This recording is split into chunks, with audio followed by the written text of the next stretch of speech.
Hello and welcome to the Storage Syndicate Spotlight. It is Wednesday night at 7 p.m. and that means it is time for us to talk. We cover all things real estate, entrepreneurship, mindset, of course, especially self-storage. Super excited tonight to introduce Alex Rogers to our audience. I've had the pleasure of knowing Alex for more than a couple years now. We met back in December of 2020. We were both working in an office for separate companies at the time, but Alex was the very first hire of legacy developers, Joe Evangelisti and Brian Brogan. They brought him on board to be the guy that went out and found developable sites for them to develop self-storage. And to say that he was successful at that endeavor would be a massive understatement. In fact, I would not be involved in self-storage if it wasn't for the massive success that Alex has had. So, Alex, welcome to the show. Welcome, Alex, Thank Happy you. to have you as well. Yo, you guys gassing me up, man. I appreciate the love, man. I feel special coming on When we here, get man. done with this interview, you're gonna look in the mirror and you're gonna be like, "Who is this dude?" Because I think sometimes, like, I get to work with you a lot now. I think you undervalue what it is you've actually accomplished in the last couple of years. I know this about you, and we'll get into it. But you're one of those people that's incredibly tough on yourself. You set a very high standard for yourself, and we're gonna have some fun tonight because I'm gonna make you really kind of look back at some of the things that have actually happened and really see them in the light of day. But anyway, I've introduced Alex. You guys all know Murph. He usually sits here quietly, but Murph is not going to sit here quietly tonight. Murph is going to be buddy Alex today. So excited to talk to Alex. So I'm excited, man. Involved in our conversation. So Murph, why don't you kick us off? I know you want to pick Alex's brain a little bit. Yeah. I mean, I really just want to start at the beginning, Alex. I mean, I want you to kind of really go back to where it all began and let's dive into how you got started in real estate and even working with legacy developers, in a nutshell. Yeah. I mean, it's kind of like it was one of those transitions, one of those things I didn't see coming. And there's no way of telling the story without, really explaining the difficulty that I was going through at the time. I don't know if you guys remember back in 2020, there was this thing that was happening called COVID and the world was shut down. And like many other people, I was kind of fell victim to, my company shutting down. And, I pretty much got laid off in March, towards the end of March. And quite frankly, at first I was excited. It was a job I didn't like. I was there for 5 years and just kind of got to the point where I wasn't going to grow anymore. The company wasn't growing anymore. And I was in grad school, actually. I was going to grad school, getting my master's. I was a year into grad school, getting my master's in international relations. So I kind of figured in my mind that I would be, getting a job with the State Department, DOD, something like that, take my family, move them across the country somewhere and work for the government. And while I was doing that, while I lost my job, I was in grad school, so that kept me busy, but I was still looking for jobs. I still needed to work, but of course there was that uncertainty where, the slow, what is it called? Flatten the curve thing went from 2 weeks to 3 weeks to 4 weeks to 5 weeks. And then 6 months later, I'm like, shoot, I still have a job. What the heck is going on here? I'm not an idiot. So it was actually through, I remember it was like my last week. I was pretty down. I was so depressed. I was like, just what the hell is happening? I was actually interviewing for a job with Dish Network out of Colorado. And I made it to the final stage. And I kind of went into that whole thing with like, they're not going to hire me. They acquired Boost Mobile. They were looking for somebody to help them with the disposition of all their cell phones and stuff like that, exporting them to China and all that good stuff. And I made it to like the final round. Like, these mofos are going to hire me. I'm going to have to really pick up and move across the country. And I saw it coming. So I told my wife, listen, I'll move there for 6 months to try it out instead of taking the whole family. I was looking on Craigslist for like for roommates. I'm not like, dude, I'm like 36 years old at the time, 35 years old at the time. Looking for roommates on Craigslist in Colorado. It was so suspect, so shady. Everything was like, 420 friendly, all this stuff, like I'm into crystals. And I'm like, dude, I just, at this point, being a grown man, being married and having 3 kids, I couldn't see myself living with roommates. but that's just what I figured I had to do at the time. But I ended up turning that down. I was like, screw it. You know what I mean? I just really like honed in. I was praying to God, like, God, listen, you're in control. Something's going to happen. You're going to make it happen. And a buddy of mine, Reese, actually, you guys know Reese. Reese goes to my church. He put a post out on Facebook, and I didn't even know about it. He made it so I couldn't see it, but my wife told me. And he's like, hey, I have an Army buddy of mine who's a vet, hard worker. I worked for his dad for years. So he, kind of understood my work ethic, and I was, friends of the family and stuff like that. And Joe responded to it and say, hey, listen, I'm looking for somebody. Let me know. So then I got hooked up with Joe. It was like back and forth text messages and emails. And I told the story. You guys heard the story before. I was super corporate mode. I sent Joe my email and I think I sent like a cover letter and a follow-up phone call. And when I called them, Joe, you guys know Joe, he was just like, I was like, hey man, hey sir, hey Mr. Evangelista, yeah, my name is Alex and I'm with,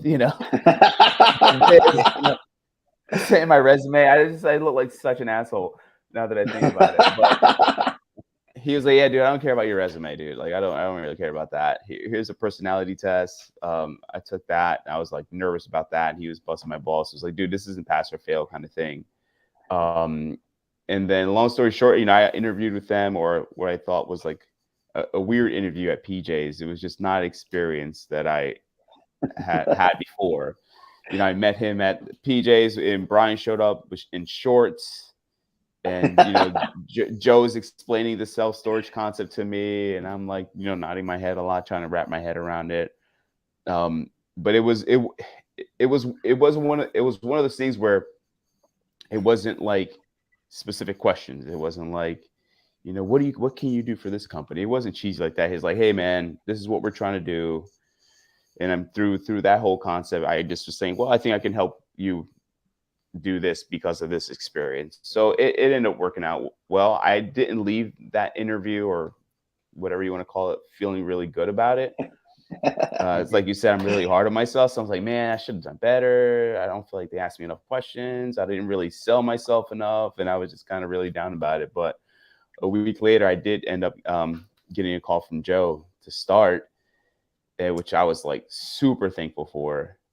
And then that's pretty much how I got set up with that. I remember that's such a great story. Yeah. No, but I remember coming in the first day, finally after 6 months of unemployment, it was the first time since I was like 16 years old I'd been without a job. So it was like, it had been like 20 something years that like I just wasn't working, but back to work, super stoked, show up to, our office in Haddonfield. Didn't even really know where to go. I'm like, it's upstairs, downstairs, didn't get a lot of direction. And I showed up and it's just Joe, Brian, and myself. And Brian's like, listen, dude, like, I'm not going to be here. There's no like check-in time. Just do your job. I'm like, all right. So I guess that was like my orientation. And then I meet with Joe, and Joe, like, he's in the conference room downstairs, and he brings me in and then pretty much just tells me everything he told me at the original thing, at the original interview. And I was like, so like, what's my job? Like, you hire me. What am I like? What am I supposed to be doing? And he was like, yeah, just look at these. This is our G drive. Just look through this. Just kind of familiarize yourself with it, and we'll figure it out, kind of thing. And I was just so uncomfortable with that. Like, I'm the kind of person that needs like, I'm a military guy, so I need like orders. What are my orders? What do you need me to do? And that just wasn't happening. It just wasn't happening. And it was like, so then that was Monday. Joe leaves, Brian leaves, and I'm there the rest of the day by myself. I'm like, do I leave at 5? Like, when do I, like 4? Like, when do I leave? Like, I don't understand what it is that I'm supposed to be doing. Would I leave when I feel like it? It was just very strange environment. And then Tuesday came, I'm there by myself all day. Wednesday came, I'm here by myself all day. I remember calling my wife, and I was saying like I didn't fill out any paperwork, like nothing. I didn't sign a proposal letter or anything like that. I called my wife. I was panicking a little bit, and I was like, I don't know what it is I'm supposed to be doing? Nobody's here. It's like, I don't know.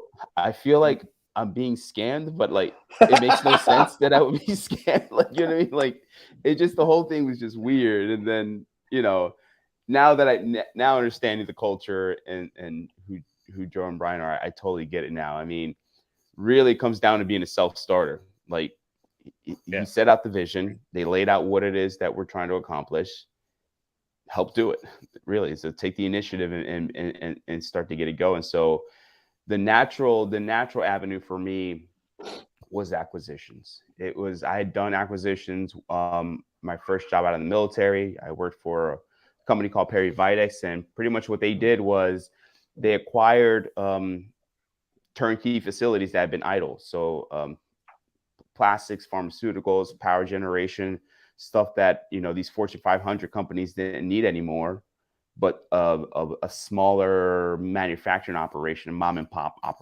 manufacturing operations, which there's a such thing that people don't know about. They can buy that equipment and put it into their line right away, and it saves them millions of dollars, because they don't need that. They don't have to have that lead time in order to order something from an actual manufacturing order, people that put the lines together. So it's $1 billion business, more than $1 billion. So that's what I was doing. So I was traveling the country, buying steam generators, gas power generators, paper mills, you name it, anything that was involved in manufacturing. I would go underwrite them, put the bids in for them, that stuff. So that's kind of like what I like to do. So going into land acquisitions I was pretty comfortable with that, and that's kind of how I got involved in the company that route. So I just kind of naturally gravitated towards that. I love that. And look, I'm going to get deeper into the statistics of what you've been able to do in the last couple of years, but you didn't have a whole lot of an idea of exactly at the beginning what it is you were looking for. You kind of had to develop this system, and you mentioned Joe and Brian. They're very entrepreneurial. They're very give you a vision. Here's what we want. Go figure it out. And they're certainly not micromanagers. They'll come in and they'll give you advice, and they'll share their experience with you, but they're not trying to give you a play-by-play that doesn't work for you. So how did you go about even figuring out what it is that you were looking for when it came to land? Yeah, I mean, the biggest indicator, or the biggest helping factor, was the feasibility report, really. I mean, Steve Rawls really does a good job of breaking it down, where he grades them. So if you ever look at a feasibility report, if you guys are watching this, you ever look at a feasibility report, he grades things based on visibility, location, demographics, as far as how many people there, and medium household income. So it's just like short lists, and I'm blanking on some of them, but it was pretty much just a short list of just visibility, location, traffic count, accessibility to the site. Accessibility. So that's really, I just used that short list to pretty much start somewhere, and that's what I did. So I went on to pretty much take that short list, and also like, well, and here's the thing that people don't realize: like, we're coming into this brand new. So the challenge was, we're coming into this industry as like sort of the new guys in the self-storage space, transitioning from residential. We don't really have relationships. Like, people talk about relationships are great, but we really didn't have that at the time. Now that we've kind of like been in it for a little bit and making a name for ourselves, we did. But I was starting from like, I didn't know anybody. I didn't know any brokers. I didn't know any other self-storage developers. And I was trying to use, Facebook and all this other stuff to try to build relationships with people. But the people that were on those self-storage group, not dissing them at all, they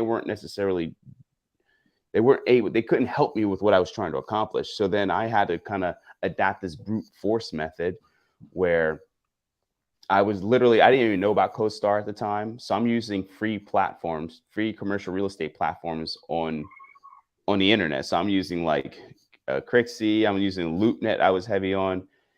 And I literally would sit there with the idea in mind, what I had. Okay, I'm looking for anything over 4 acres.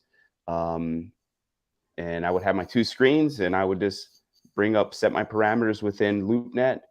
And I would if I got 500, guess what? I'm looking through 500 sites, and I would sit there and literally look at every single one of them And then I would put, the ones that I thought met I didn't have any idea of saturation. I didn't have any idea of median household income. I didn't have any idea of population. It was all pretty much, did it pass the eye test? And that's kind of how I started. I didn't even know that like Radius Plus was a thing. That's how like inexperienced I was. I didn't even know anything at all. So, and I mean, I probably sound like an idiot. And now people hear that, I'm like, dude, you didn't know shit. Like I didn't. I'm just coming into it cold. But I knew what I was looking for, and was able to at least get started somewhere. But I just went high volume, kind of like balls to the wall kind of thing, from the gate. Well, Alex, real quick to kind of dive into that part. I mean, how important was, having the team and the weekly calls? I mean, having Barry and his team on these calls, especially in the beginning when you're looking at these sites. You just said, some of the stuff you really didn't know what sources to use or what you're really looking for, but having those constant being around that. I know for me, that was huge to help me out in the very beginning because I was similar spot starting off, not knowing a thing about storage.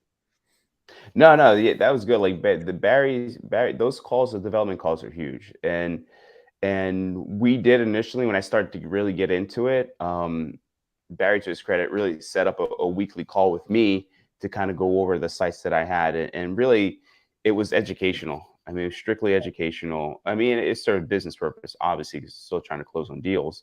But he was like, hey, here, I would come with my list of 20 or so properties that I thought were like sort of the cream of the crop of what I looked at that week. And we would run through them. Why would this work? Why would that not work? And all the different things that kind of goes into making a deal contract worthy.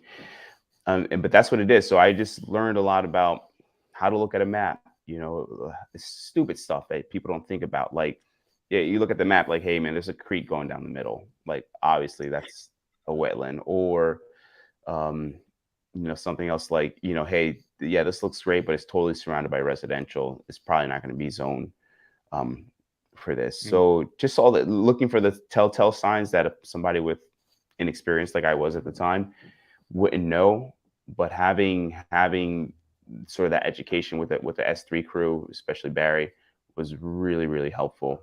And a lot of it was just trial and error, just like throwing shit on the board until something stuck. But once I got an understanding of what it is that works, to the best of to the best of what I can do from just like the information that I had, then that was helpful.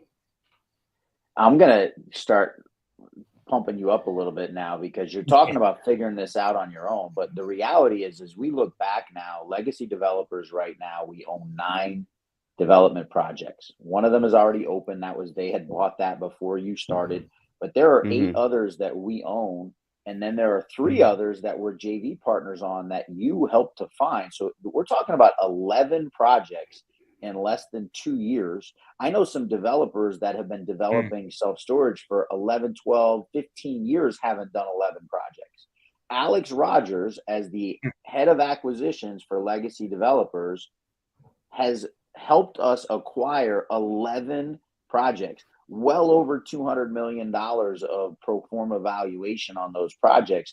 You ever stop and like say, wow, I did that. Like, that was me that created, like, Joe and Brian didn't do that. They didn't create the acquisitions wing of legacy. Alex Rogers did that. You ever stop and look in the mirror and be like, man, that's actually pretty impressive? No, I feel like I should. I feel like I should, but I don't. I'm always like, I mean, when I stop and think about it, yeah, like I see what you mean. Like that I hope so. Yeah, but it's one of those things where like you don't know what you don't know. Like it's like, well, like this is how it's supposed to be. Like, is this what every other self-storage developer is doing? Like I feel like we're behind the game, but I don't realize it because I'm not looking at what anybody else does. But like I assume that like, listen, you get after it. You work as hard as you can. You acquire the sites that you can. You got the investors lined up. Like my mentality is like we should be buying as much as we can, developing as much as we can, within do it, being smart about it. Right. But I never felt like, oh, like I if I'm honest with myself, I don't feel like, oh man, like I'm really out here. We're really out here crushing it. We're doing it more. I feel like, man, like I have a goal in my mind. You know, we talk about that $2 billion fund. I'm like, man, like, all right, I'm, 89 sites, properties away from that. So Having that I kind of 100, had, that's awesome. yeah, I kind of had that vision, and just kind of getting after. But no, but you're right. I should stop and appreciate that, considering, I think it's great that you don't actually, and I think if you were the type of person that stopped and congratulated yourself in the mirror, we probably wouldn't have what we have, right? We probably wouldn't have 11 sites that we're developing. I certainly am thankful in my role as at Shovel Ready. I have been responsible for selling four. I didn't even say we have 3 as JV partnerships. We have another one that we sold off to an outside developer that we're no longer involved in. So actually, to give you full credit, it's 12 sites that you were involved in that we've been able to, look, these are not small transactions. When we sold Palm Bay to another developer, it was an $800,000 assignment fee that we brought in as a company that Alex Rogers was responsible. Right now, I know Palm Bay was not just you, and this is where I want to go next. You didn't take very long before you started building some people to help you bring sites in. I think at this point we've had at least 4 people from outside our organization help us identify sites, and obviously you brought in Adil, his name is Adil, not a deal, but Adil, who is now in our acquisitions team. You really took the initiative to then go build a team underneath you. Tell me what that looked like and why that was something you did. Yeah, I mean, it's like one thing when you're doing it yourself. When I first started doing it, like obviously I was a one-man show. Jordan Bryan had other things. They're trying to get GSS approved. They're working on Allegheny. They're figuring out the whole investor aspect of it and how to work PPMs and bringing obviously Cornell on board and stuff like that. One thing I try to pride myself on is communication. So if you're going to be working with a team of people that you want to bring in and help you acquire land or find deals, I had to get good at communication, or at least putting on paper what it is that I need to relate to people who are going to go help find land for me. So that actually consumed a lot of my time at first. When we first started doing the CFA program, which wasn't even officially a CFA, one of the first people that I worked with was Dave Speck, who you brought on, had here a couple of weeks ago. And it was cool with him because me and him, it was a lot of one-on-ones. So, he would be on the phone talking, and he was getting instant feedback from me, and he just knew the right questions to ask and what to look for. And I was able to communicate with him and give him, my notes and kind of compile it in a way that made sense from him. The same thing with a deal. So that it's Dave Speck is an example of somebody from the outside the organization, that's CFA, that helped us find a piece of land.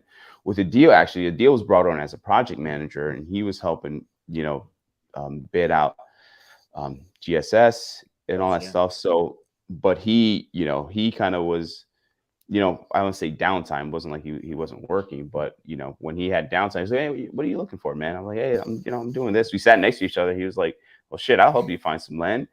So like, he literally sat next to me. I would just tell him what to do, and he's just looking. He'll turn the screen. Does this work? I'm like, "No, that doesn't work because this and that." I was like, "Okay." He'll go back and he'll turn the screen. Hey, does that work? I'm like, "No, it doesn't work because this."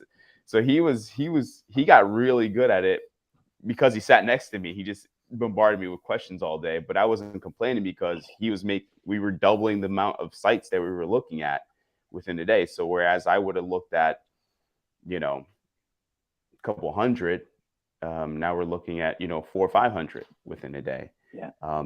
So it actually and then he just enjoyed it. So we would get excited. Well, that's the other part. Is like, he enjoyed it. We get excited. We love talking about it. We were all felt like, "Yo, that's a fire deal," We were like totally so we really encompassed this frat boy persona and just had fun with it. Like, we were just having fun with finding deals, but then it got to the point where we started to get pretty much better at it, bringing on more CFAs, but having a higher success rate with the sites that we're bringing on. And the volume that we were doing just became, quite frankly, too much. because you have to find the sites, you would have to do Radius Plus, we started getting into the nitty gritty of the zoning aspects of the FEMA, wetlands, and all this stuff, and we were getting bogged down with all monotony.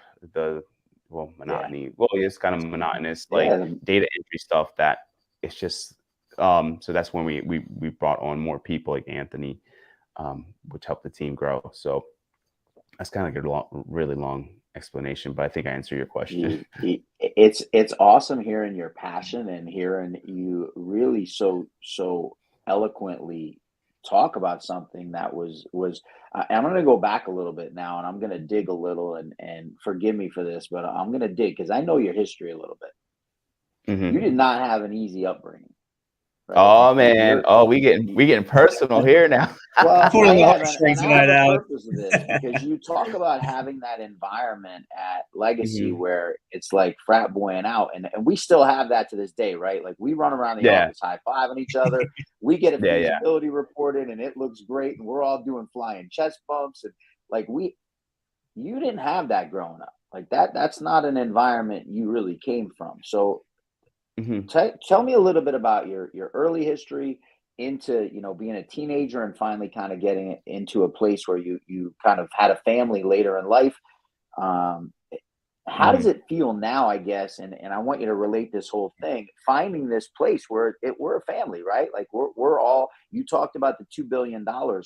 We're all here with this vision that we're working together to go achieve. How much how much does that mean to you coming from where you came, and maybe share with our listeners a little bit about what your childhood looked like?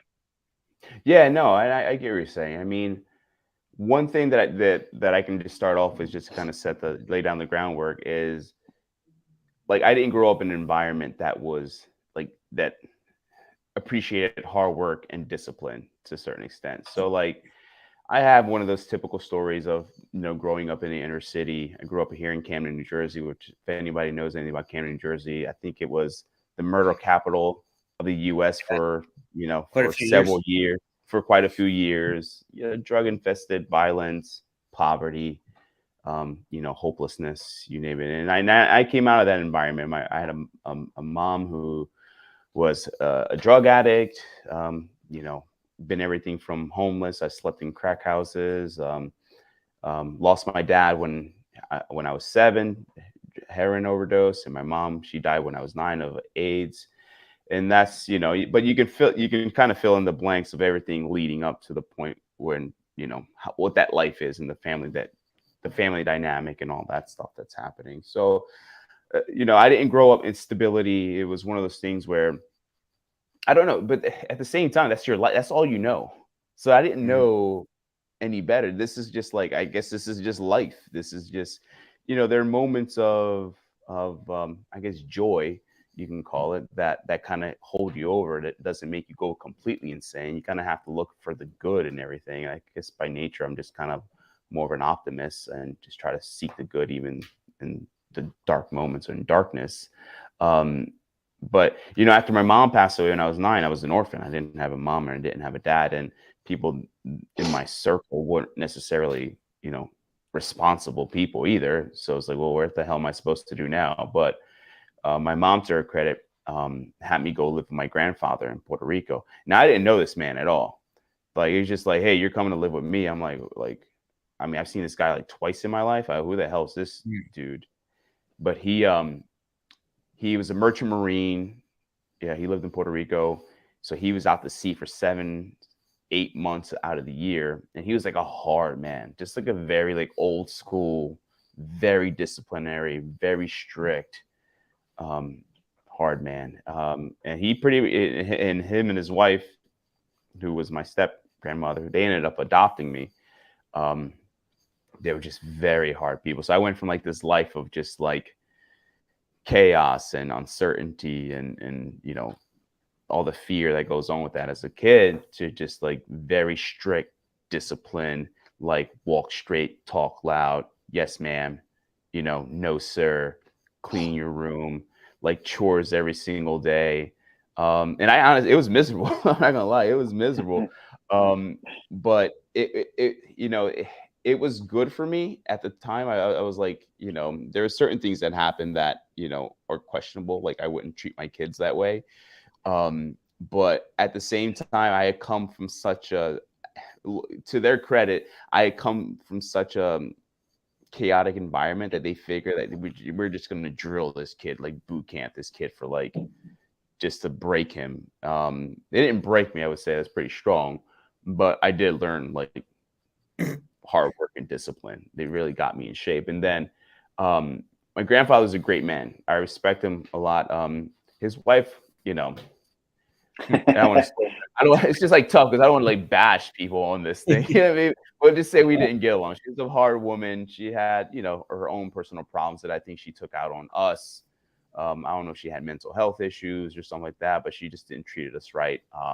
And I ended up running away when I was 15, came back to Camden when I was 15 to live with my grandma. And now I'm like here in this situation, like, well, hell, like, what am I supposed to do now? I'm back in Camden, back surrounded by the drug culture and poverty and all this stuff. But I actually started going to church, and I don't want to make this like a preachy kind of thing, but it was like the one positive thing that I can like hold on to because everything else about my life sucks, but there was good people there, people that were kind to me. We would go to this family would take us to their house after church, and we would spend the afternoon. They had kids our age, and we play like Xbox and like video games. And I like going to church. There's a pretty girl there that I like, so I was like, all right, I'll keep coming to church for the girl.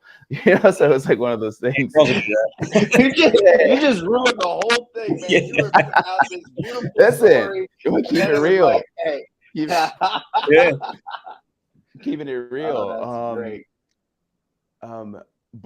But I think one thing I'll say is that what kept me not getting involved in people would try to befriend me, like, hey, come out to be friends with me, or come hang out with us. So like I didn't want to get involved with anybody in Camden. I know it sounds messed up, but I wasn't looking for friends because I knew I'd seen enough of that life, what it leads to. And I was like, what, I'd rather just go to school, come home, stay in my house, and just go to church on Sundays. And I know it sounds like corny, like I'm a nerd, but I've lost too many friends, and I've just seen all the bad things that happen. I was focused. I was in sports. I was run track, and I was determined to get a scholarship. I wanted to get a scholarship to go run for UCLA or run for one of these other schools. I was pretty good at it.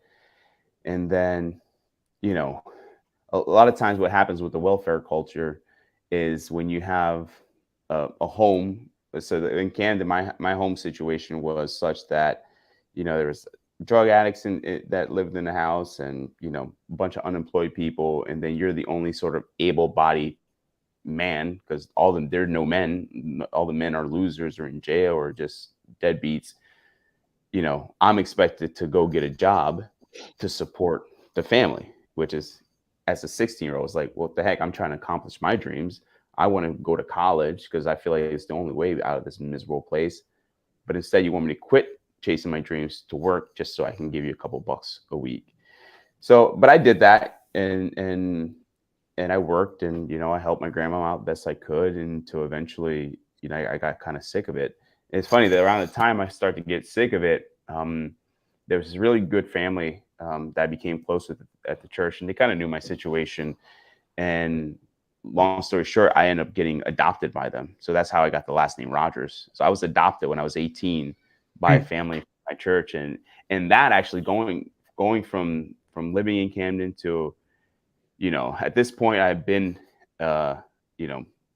living in Camden with, surrounded by drug culture, poverty, lost my mom, lost my dad, to going to Puerto Rico, living in a household with people pretty much who took me in because I had nowhere else to go, and they were kind of doing me a favor. And living in a house where you kind of sense that resentment, like, man, these people really don't want me here, but like, where else am I supposed to go? And so I felt that the whole time I lived there, which is why I ran away, to going back to Camden, living with my family. And they were kind of like, oh, this dude can help support our habit. Like, he can work, and he's like another, avenue where it was just like, they were just using me. I felt like I was just being used again, to finally at 18 going to the point where I'm like, man, I'm living in a household where people actually like love me. Like these people love me. Like they don't need anything from me at all. They just want to pour into me, like show me what like actual life can be like show me how like a family functions, like how like a mother and a father, husband and wife interact with their kids. It totally was different for me. It blew my mind. It kind of like, oh, like something clicked, like, oh, this is like what life is like this is what it should be like. This is actually how you treat other human beings, kind of thing. So I'm forever thankful for that, for what how they poured into me like that, to give me their last name. And they didn't have money. My dad was a medical illustrator. He wasn't like, some super baller. He made like 75 grand a year. Um, Supporting living in Collingswood and all that stuff. My mom, she stayed at home and, homeschool my brothers. So like when it came to college, they didn't have money to send me to college. So I ended up joining the military, and that's how I got involved in this. But I would say like coming to Legacy and sort of the resilience that I've shown, or that I've had to sort of do, or maybe that's not the right way to say it, but I think everything that I've been through has prepared me for this. I think if I had the personality such where I wasn't adaptable to my situation, I think it would be really hard, because coming as the first hire, as you said earlier, like I had to adapt really quickly to how these guys do things. And quite frankly, I don't think most people are built for this type of environment. Not that it's a hostile environment; it's a great environment. It's like the world is your oyster here, and that's kind of the approach. It's like whatever you put into it is what you're going to get out. But if you're looking for somebody to hold your hand and come here, you can ask for help. No, you ain't getting any handheld at all. Nah, I mean, you can ask for help, but it's one of those things like figure it out. One thing we talk about all the time is problem solvers. I think the big thing I would say, our company motto, our core values is FAST, right? And the A is for accountability. And I think many people would not be able to cope with what accountability looks like in our culture, right? Like most people wouldn't be able to deal with a Tuesday meeting where you're getting lit into because you didn't hold up your end of the bargain.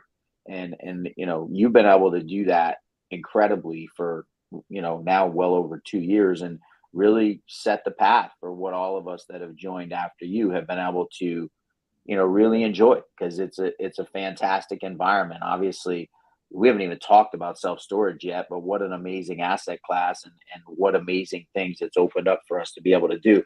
I do want to say something. You said at the beginning of that whole story how your story is just a typical story. And I want to just tell you, brother, I was thinking the same exact thing. Your story is the furthest fucking thing from a typical story, right? You are literally the one in a million, man. And I want to tell you that in public on this interview where there's people watching and it's out there. Like, no, your story is the furthest thing from normal. It makes perfect sense to me hearing your story, why it is that you sometimes are so hard on yourself. It makes perfect sense, right? Because you come from a place where there was no security at all. If you're not winning daily, you're in a high stress, right? There's no security in your background. But I want to tell you, and thankfully and with gratitude, that what you've done is nigh on to unbelievable, given the circumstances that brought you to a 38-year-old Alex Rogers. So super impressive to hear the story, and just really proud to know you and work with you, and quite honestly, through this interview, get to know you even better than I already knew pieces of that story. Certainly did not have the whole picture of it. So I'm so glad. We didn't even talk about what it is I plan to talk about tonight. We're 40 minutes into this interview. Haven't even got to the questions. Steve and I spent a half hour this morning laying out the game plan. Come on. We're going to bring him back on in a couple of months. Yeah. No, there's no you know where to doubt find that me. Alex Rogers. I got so many things I want to talk to you about.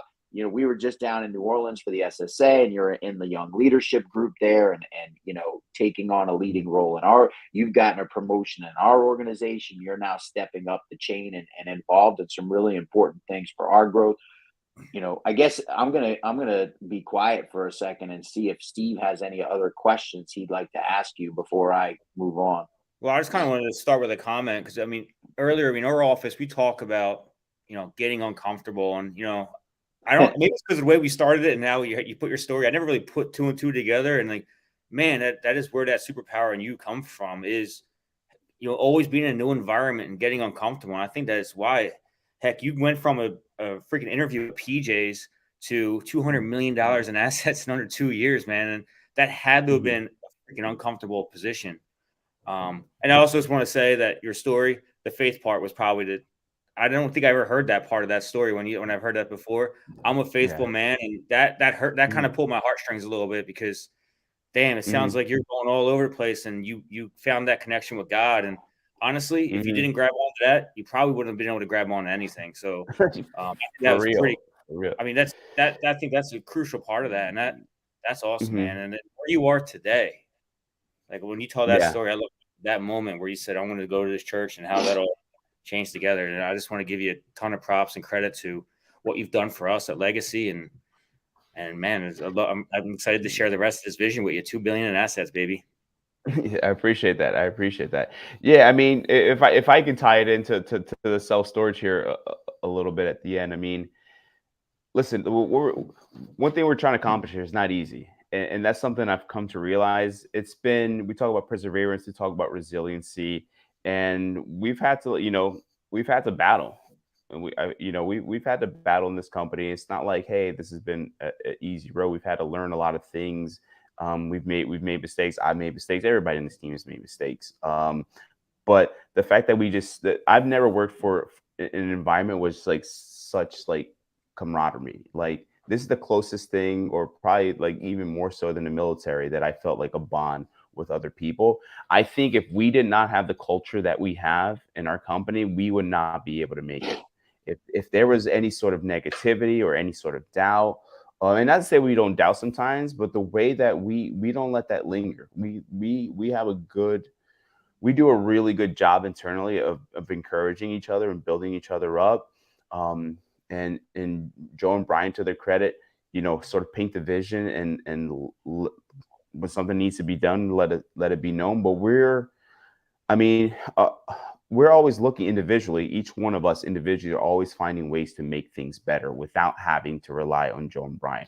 What is it that each individual, everyone from Stacy to Adil to Anthony to you two guys to Erica, like what can we do to make things better, to ultimately accomplish what it is that we're trying to accomplish in our field, in our roles and responsibilities, if you call it. Like, right now I'm in operations, so how do I get better at operations? When I was in acquisitions, what is it that I can do to be better at acquisitions so that we can find sites that make sense for us and make sense for the investors? And that's really what it comes down to. It's not rocket science. It's just how this is what I'm trying to accomplish. What's the most efficient, smartest way to make it happen?